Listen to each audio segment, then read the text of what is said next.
The Eye of Argon is a fantasy piece written by one James Francis Ties at the age of 16. Shortly after the time of the story's publication, he said this.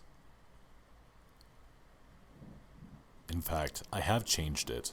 I went over it for an independent study for English in school.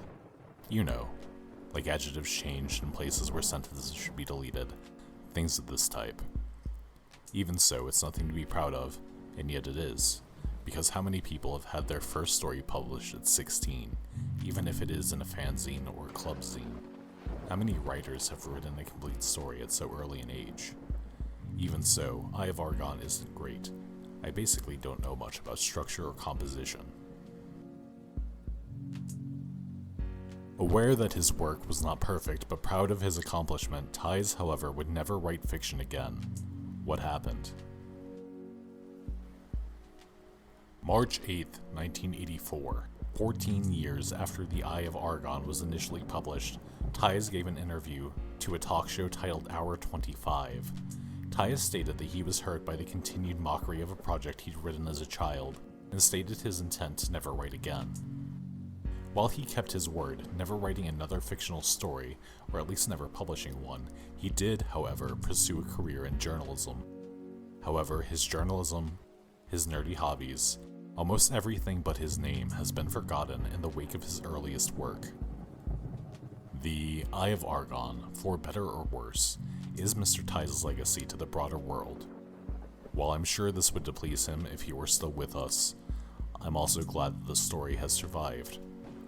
So how did the story become the phenomenon that it is today? It seems to have all started with author Thomas Scorcha, writer behind titles like The Glass Inferno, The Prometheus Crisis, and The Nightmare Factor. Thomas sent the piece to Chelsea Quinn Yarbrough, who then spread it further, quoted with,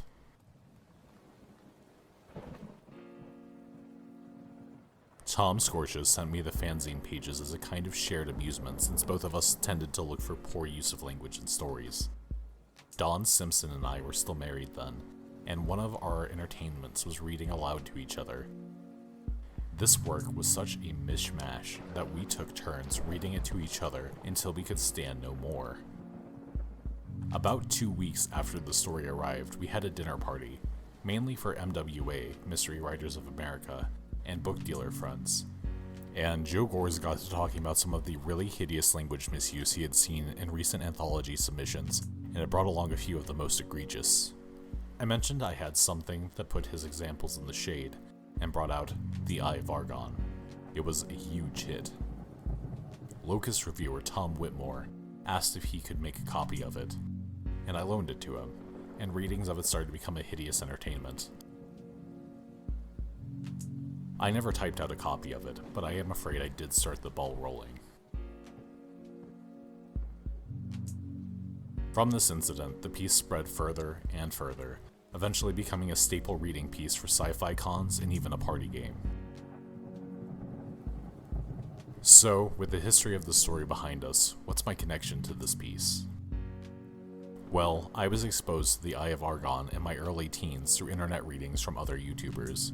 This event, along with my discovery of films like The Room, cultured in me a deep appreciation of the so bad it's good genre of media. Later discovering that Mr. Ties was a resident of the state I was raised in piqued my interest further, and perhaps has led us here. So why tell you all this? Well, I fully intend to make my own reading of The Eye of Argon in the near future, further intending a personal project. I want to rewrite The Eye of Argon. I want to see what potential the text has, free of the baggage of its errors. If I have the talent required to improve such a poorly written script in a meaningful way. I'm not sure how long it will take me, or even if I can really face the task that I've given myself, but I'll keep you all updated along the way.